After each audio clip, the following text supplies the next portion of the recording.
संत की वाणी का प्रभाव चोर पर पड़ा। किसी नगर में एक बूढ़ा चोर रहता था। 16 वर्षीय उसका एक लड़का भी था। चोर जब ज्यादा बूढ़ा हो गया तो अपने बेटे को चोरी की विद्या सिखाने लगा।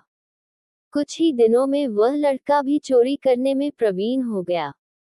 दोनों बाप बेटा आराम से जीवन व्यतीत करने लगे। एक दिन चोर ने अपने बेटे से कहा, पुत्र, साधु संतों की बात कभी नहीं सुननी चाहिए। अगर कहीं कोई महात्मा उपदेश देता हो तो अपने कानों में उंगली डालकर वहां से भाग जाना चाहिए। हाँ पिताजी, समझ गया। एक दिन लड़के ने सोचा, क्यों न आज राजा के घर पर ही हाथ साफ कर दूं। ऐसा सोचकर उधर ही चल पड़ा। थोड़ी दूर जाने के बाद उसने देखा कि रास्ते में कुछ लोग एकत्र होकर खड़े हैं। उसने एक आते हुए व्यक्ति से पूछा, उस स्थान पर इतने लोग क्यों एकत्र हुए हैं? उस व्यक्ति ने उत्तर दिया, वहां एक महात्मा उपदेश दे रहे हैं। ये सुनकर उसका माथा ठनका। इसका उपदेश नहीं सुनूंगा। ऐसा सोचकर वह अपने कानों में उंगली डालकर वहां से भाग निकला। जैसे ही वह भीड़ के निकट पहुंचा, एक पत्थर से ठोकर लगी और वह गिर गया। उस समय महात्मा जी कह रहे थे कि कभी झूठ नहीं बोलना चाहिए। जिसका नमक खाए उसका कभी बुरा नहीं सोचना चाहिए। ऐसा करने वाले को भगवान सदा सुखी बनाए रखते हैं। ये दो बातें उसके कान में पड़ी। वह झटपट उठा और कान बंद करके राजा के महल की ओर चल दिया। वहां पहुंचकर जैसे ही अंदर जाना चाहा कि उसे वहां बैठे पहरेदार ने टोका, अरे, कहाँ जाते हो? तुम कौन हो? उसे महात्मा का उपदेश याद आया, झूठ नहीं बोलना चाहिए। चोर ने सोचा, आज सच ही बोलकर देखें। उसने उत्तर दिया, मैं चोर हूँ, चोरी करने जा रहा हूँ। अच्छा जाओ। उसने सोचा राजमहल का कोई नौकर होगा, मजाक कर रहा है। चोर सच बोलकर राजमहल में प्रवेश कर गया। एक कमरे में घुसा। वहां ढेर सारा पैसा तथा जेवर देख उसका मन खुशी से भर गया। एक थैले में सब धन भर लिया और दूसरे कमरे में घुसा। वहां रसोई घर था। अनेक प्रकार का भोजन वहां रखा था।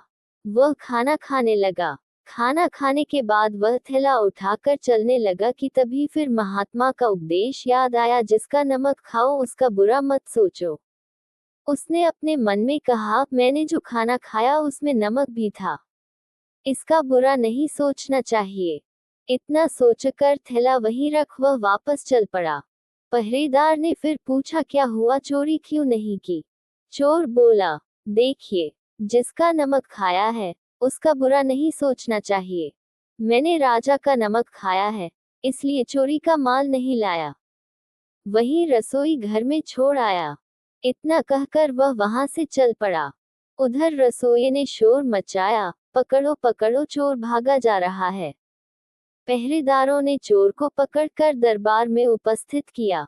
राजा के पूछने पर उसने बताया कि एक महात्मा के द्वारा दिए गए उपदेश के अनुसार मैंने पहरेदार के पूछने पर अपने को चोर बताया, क्योंकि मैं चोरी करने आया था।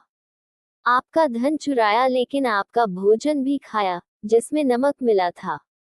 इसीलिए आपके प्रति बुरा व्यवहार नहीं किया और धन छोड़कर भागा। उसके उत्तर पर राजा बहुत खुश हुआ और उसे अपने दरबार में नौकरी दे दी। वह 2-4 दिन घर नहीं गया तो उसके बाप को चिंता हुई कि बेटा पकड़ लिया गया, लेकिन 4 दिन के बाद लड़का आया तो बाप अचंभित रह गया अपने बेटे को अच्छे वस्त्रों में देखकर।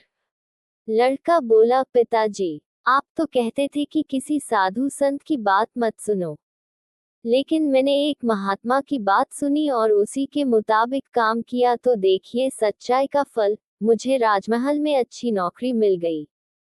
ये सुनकर उसका पिता अपने जीवन के किए हुए चोरी के कर्म पर बहुत ही लज्जित हुआ। आपको कहानी अच्छी लगी हो तो चैनल को सब्सक्राइब करें और वीडियो को लाइक करें और अपने दोस्तों और परिवार वालों के साथ शेयर भी करें। धन्यवाद। Folded hands.